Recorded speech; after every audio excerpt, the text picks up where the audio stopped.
আশা করি তোমরা ভালোই আছো শিক্ষার্থী বন্ধুরা। আল্লাহর রহমতে আমিও অনেক ভালো আছি এবং মহান আল্লাহ তাআলার কাছে হাজার শুকরিয়া যে এই বৈশ্বিক মহামারীতেও আল্লাহ তাআলা আমাদেরকে সবাইকে সুস্থ রেখেছেন। যাক, আমাদের এই ক্লাসগুলো আসলে স্কুলে ফিজিক্যালি নেওয়ার কথা, কিন্তু যেহেতু আমরা এক বৈশ্বিক মহামারীতে দিন কাটাচ্ছি, সুতরাং এই ক্লাসগুলো আমাদেরকে এখন নিতে হচ্ছে অনলাইনে। আমি আশা করব তোমরা যদি অত্যন্ত মনোযোগের সাথে এই ক্লাসগুলো দেখো তবে তোমরা অবশ্যই উপকৃত হবে।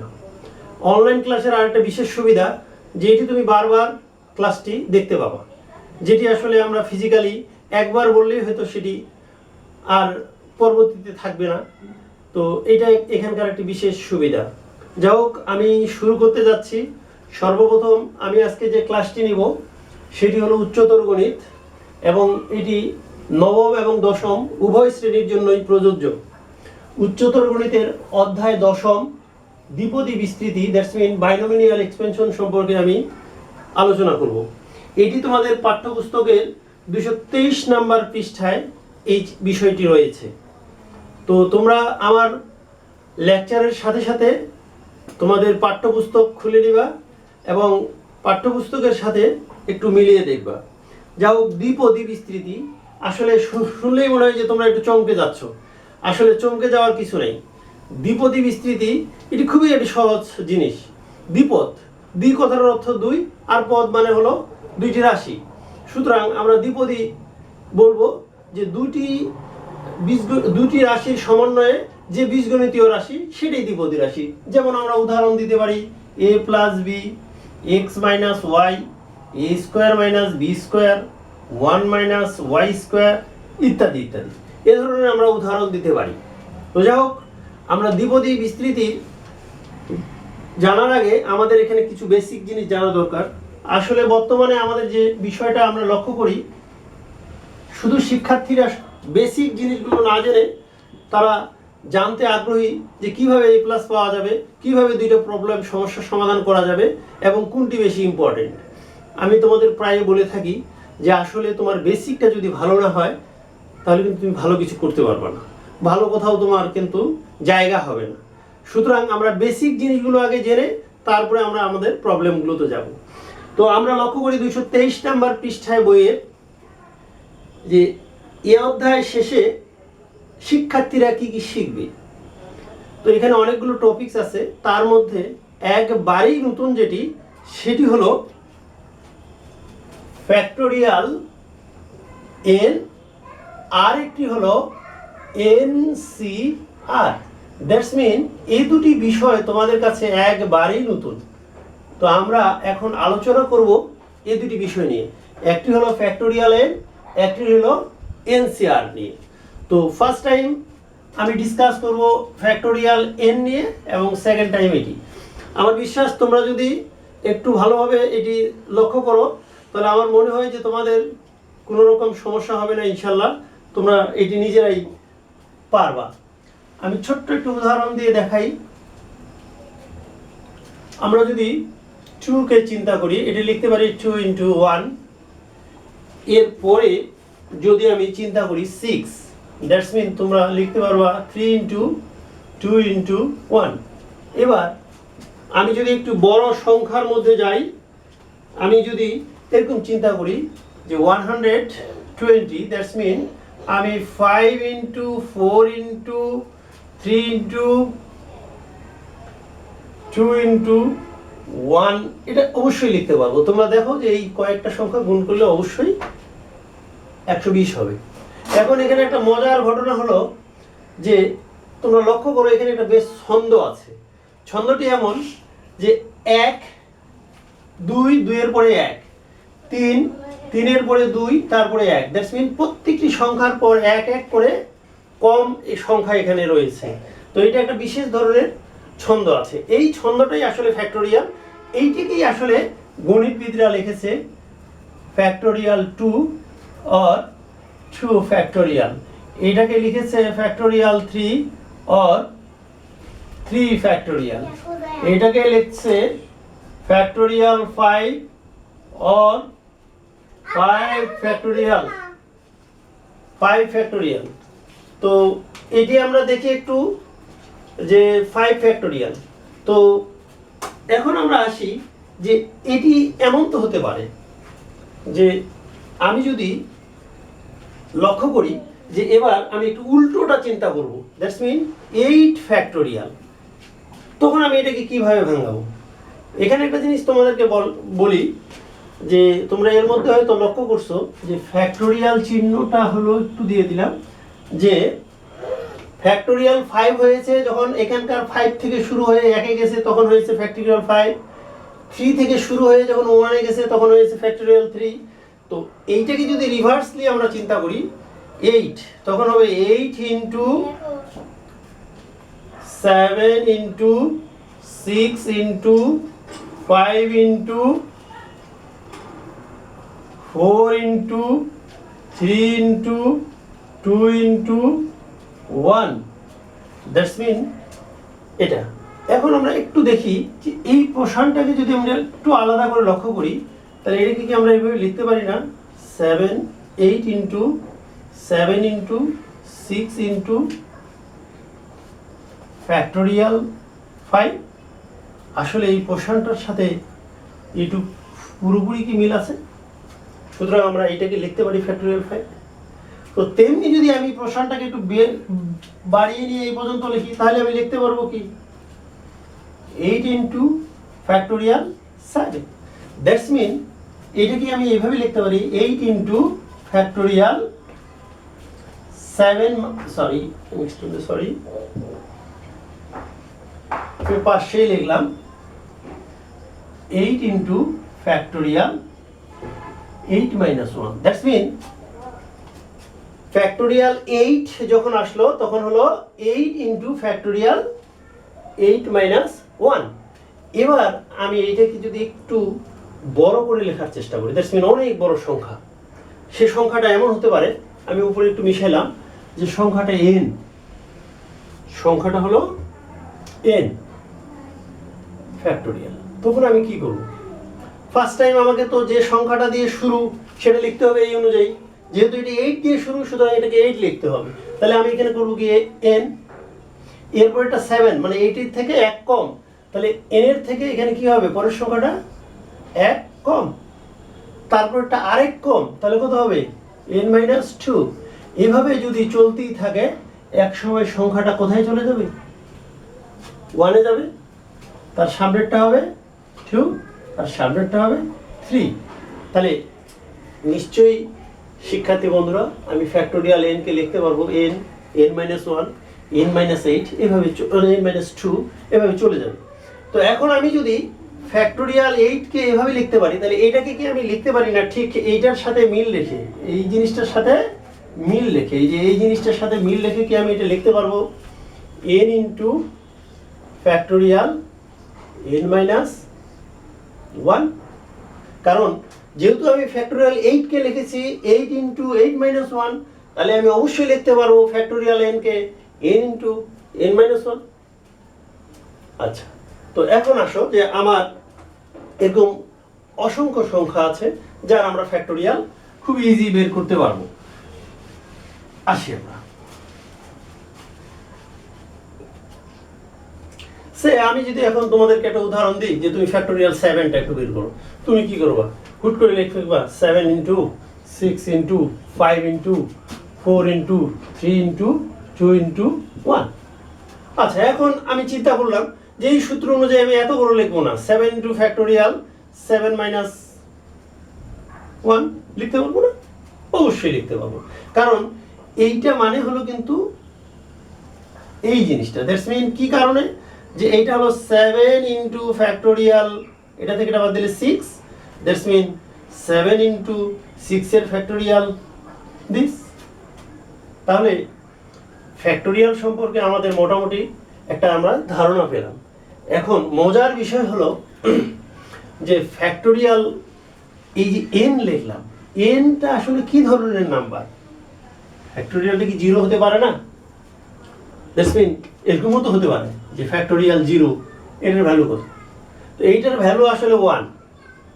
তো আমি বললেই কি তোমরা বিশ্বাস করে নিবা যে ফ্যাক্টোরিয়াল 0 এর ভ্যালু 1? কেমন যেন অর্ডার মনে হয়, শূন্য মানেই তো সবসময় আমরা জানি যে শূন্যর সাথে গুণ করলে শূন্য হয়।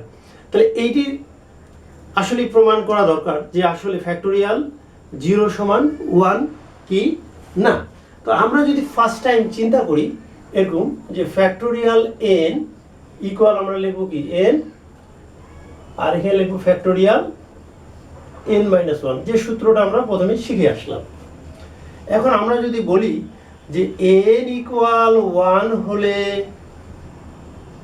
আমরা কি বলতে পারবো যে factorial 1 is equal to 1 into factorial 1-1। That's mean এখান থেকে আমি লিখতে পারবো factorial 1 equal to 1 into factorial 0। এই 1টাকে যদি আমি এই পাশে বার করে দিই তাহলে কি হবে, ফ্যাক্টোরিয়াল 1 ইকুয়াল 1 ইকুয়াল এখানে থাকবে ফ্যাক্টোরিয়াল 0। তাহলে আমি এখান থেকে একটু দেখানোর চেষ্টা করি যে ফ্যাক্টোরিয়াল 0 ইকুয়াল ফ্যাক্টোরিয়াল 1 মানে কি 1 ইন্টু 1, এটা মানে তো 1, তাহলে এটার ক্যালকুলেশন হলো 1। তাহলে কি ফ্যাক্টোরিয়াল 0 সমান আমরা অবশ্যই 1 লিখতে পারবো। তো আমি আশা করছি যে ফ্যাক্টোরিয়াল সম্পর্কে তোমাদের কোনো আর প্রশ্ন যদি থেকে থাকে তাহলে আমি তো বলছি যে আমার সাথে তোমরা ফেসবুক পেজ অথবা আমার ইমেইল করে অথবা আমার মোবাইল নাম্বারে তোমরা যোগাযোগ করতে পারবা। তোমরা বাসায় একটু চেষ্টা করবা যে ফ্যাক্টোরিয়াল আমি কয়েকটা দিয়ে দিচ্ছি, যে ফ্যাক্টোরিয়াল 12 বের করার চেষ্টা করবা, তারপর ফ্যাক্টোরিয়াল 8, ফ্যাক্টোরিয়াল 9 ইত্যাদি ইত্যাদি, এগুলো তোমরা বের করার চেষ্টা করবা। এগুলো সম্পর্কে আমরা আরো বিশদ জানব। এখন আসো আমি ছোট্ট একটা উদাহরণ দিই। তোমরা হয়তো এর আগে আমার ক্লাস যারা ফিজিক্যালি করেছো তোমরা জানো যে আমি যে কোনো সূত্র বলার আগে আমি চেষ্টা করি একটা উদাহরণ দিয়ে সেই সূত্রটাকে এস্টাবলিশ করার। তো আমি এখানে একটা উদাহরণ দিয়েছিলাম প্রথমেই, দিয়ে সেই সূত্রটা এস্টাবলিশ করলাম যে ফ্যাক্টোরিয়াল n সমান কিভাবে হয়, ফ্যাক্টোরিয়াল 0 সমান কিভাবে 1 হয়। এবার আমরা NCR সম্পর্কে একটু আমি ছোট্ট করে বলার চেষ্টা করি।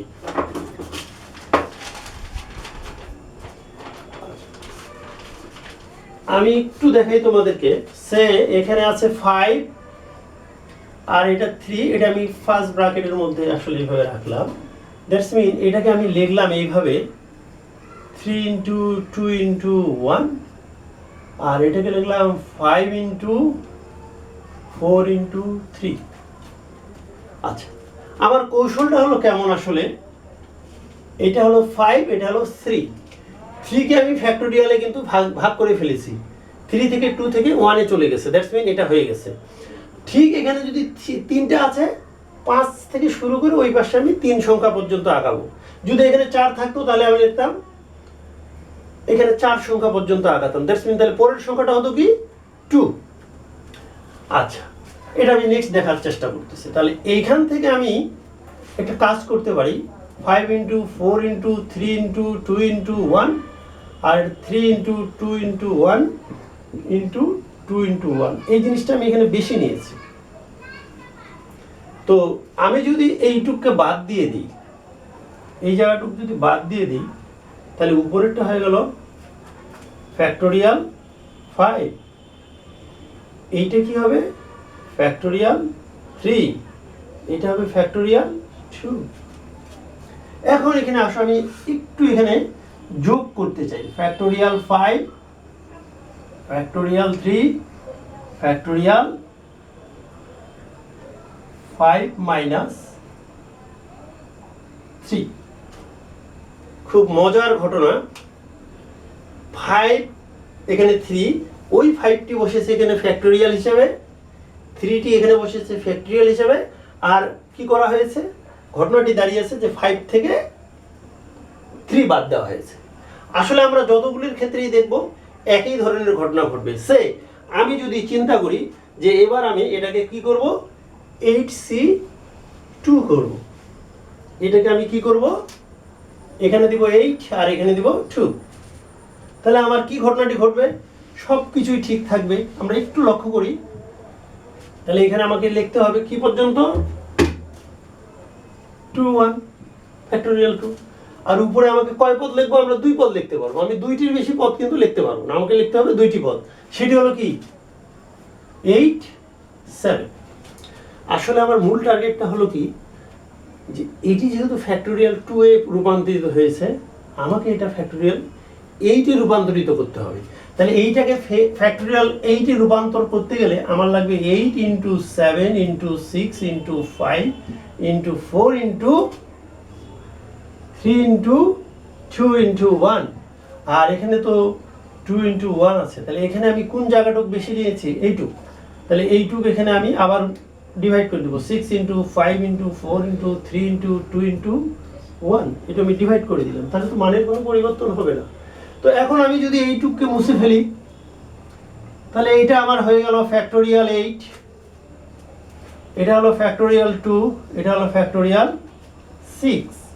দ্যাটস মিন আমি এটাকে ঠিক একইভাবে ছন্দ দিয়ে লিখব, 8 2 ফ্যাক্টোরিয়াল 6 মাইনাস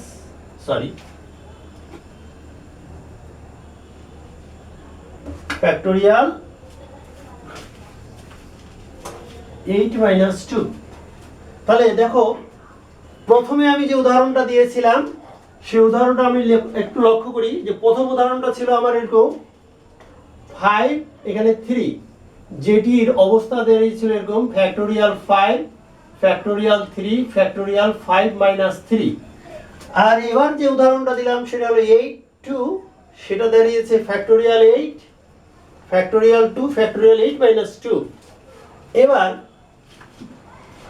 আমি যদি এটাকে একটু ভিন্ন রূপে রূপান্তরিত করি, দ্যাটস মিন আমি যদি এই জায়গাটাতে এসে n আর এই জায়গাটা যদি r দেই, তো আমি এগুলো সব বাদ দিলাম, এর কাহিনী সব বাদ। আমার রেজাল্টটা যেহেতু দরকার, আমি কম্পেয়ার করব কার সাথে, অনলি ফর দিস পোর্শন, এই পোর্শনটার সাথে আমি এটার কম্পেয়ার করব। এটা কম্পেয়ার করলে এটার অবস্থা দাঁড়াবে তাহলে কি, ফ্যাক্টোরিয়াল n, তাহলে এখানে হলো factorial r factorial n minus r। That's mean এই কথাটাকে আরেকটু গণিতবিদরা ছন্দ দিয়ে রেখেছে NCR। এখন আসো আমাদের সূত্রটা কিন্তু এস্টাবলিশড হয়ে গেল যে NCR, এই কথাটার অর্থ হলো factorial n factorial r factorial n minus r। এখন আসো যে আমরা NCR যখন লিখব, এখানে কিন্তু একটা বিশেষ কন্ডিশন আছে, এই কন্ডিশনটা কিন্তু আমরা অবশ্যই ফলো করব। এখানে একটা কথা লিখব যে যখন n is greater than r, n এর মানটা অবশ্যই r এর থেকে বড় হতে হবে এবং এটা r এর সমান হইতে পারে, আবার এই r এর মানটা শূন্যও হইতে পারে, কারণ ফ্যাক্টোরিয়াল r আমরা জানি যে ফ্যাক্টোরিয়াল 0 এর মান 1। সুতরাং এখানে n এর মানটা অবশ্যই r এর বড় অথবা তার সমানও হতে পারে, কোনো সমস্যা নেই। তো আমরা এখন একটা বাস্তব উদাহরণ দিয়ে দেখি। সেই আমি যদি এরকম চিন্তা করি যে 12C5, তাহলে ওই সূত্র অনুযায়ী আমাকে লিখতে হবে কি, factorial 12 factorial 5 factorial 12 minus 5। That's mean আমি যদি এটাকে একটু ভাঙার চেষ্টা করি, তাহলে আমি লিখব 12 into 11 into 10 into 9 into 8 into, পরেরটা তোমরা অবশ্যই জানবা যে 7 পর্যন্ত আমি না লিখে আমি লিখলাম ফ্যাক্টোরিয়াল 7। আচ্ছা, প্রশ্ন হতে পারে যে আমি কেন ফ্যাক্টোরিয়াল 7 লিখলাম। ফ্যাক্টোরিয়াল 7 লেখার কারণ হলো যে আমি এইখান থেকে যদি এটা বাদ দিয়ে দেই, তাহলে আমি কিন্তু ফ্যাক্টোরিয়াল 7 পাই। আচ্ছা, তোমাদের এটাও প্রশ্ন হতে পারে যে স্যার এখানে তো 5 আছে, তাহলে আমাকে আরো দুইটা পোর্শন আগাইতে হয়, তাহলে আমি এটাকে যেহেতু ছোট, আমি যেহেতু একটু বড় সংখ্যা পেয়েছি, আমি ছোটটাকে ভাঙাবো, বড়টা রাখবো। আর তোমরা পারলে সবগুলোকে ভেঙে দিলেও কোনো সমস্যা নেই। আচ্ছা, এখন 5 কে ভাঙালে হলো 5 into 4 into 3 into 2 into 1 into factorial 7। তাহলে এই ফ্যাক্টোরিয়াল 7 এই ফ্যাক্টোরিয়াল 7 যাবে, 5 এটার সাথে গেলে 2, এই 2 এটা যাবে, 4 এটার সাথে 3, এই 3 যাবে, নিচে আর কোনো কিছুই থাকছে না। তাহলে আমার এখানে থাকতেছে 11 ইন্টু 9 ইন্টু 8। এই তিনটা যদি আমি মাল্টিপ্লাই করি তাহলে আমি পাবো 792। আই থিঙ্ক এটাই হওয়ার কথা। তারপরে তোমরা গুণটা টেস্ট করে দেখবা, 792 এটি হওয়ার কথা। তো যা হোক, এভাবে আমরা ইচ্ছা করলে যে কোনো ধরনের সংখ্যাকে আমরা ফ্যাক্টোরিয়াল ভাঙাতে পারবো। সে আমরা যদি এরকম চিন্তা করি যে এইটিকে তুমি এই জিনিসটাকে একটু ভাঙে দেখাও, 11c3, অবশ্যই পারা সম্ভব। এটা কি হবে স্যার? এটা ভেরি ইজি, যে এখান থেকে আমি কি করব, ফ্যাক্টোরিয়াল 11 ফ্যাক্টোরিয়াল 3 ফ্যাক্টোরিয়াল 11 থেকে 3 বাদ দিলে কত হবে? 8। কিন্তু এইটাকে ভাঙে এখন যা হবে তাই উত্তর।